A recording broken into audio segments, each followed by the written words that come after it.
How to fix camera not focusing on Moto G77.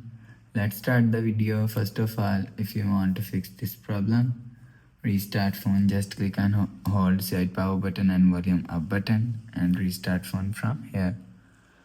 After restart phone, you will see your problem is solved. But if it not solved, you will see clean camera lens with the help of tissue paper. After clean camera lens, you will see your problem is solved.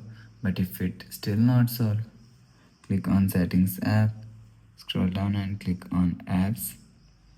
After click on apps, see all app and click on camera app and click on storage and cache and click on clear cache. After click on clear cache, go back to home screen. You will see your problem is solved.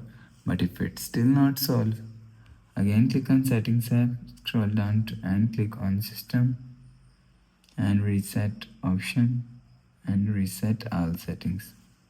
After click on reset all settings, you will see your problem is solved. After the process, go back to home screen.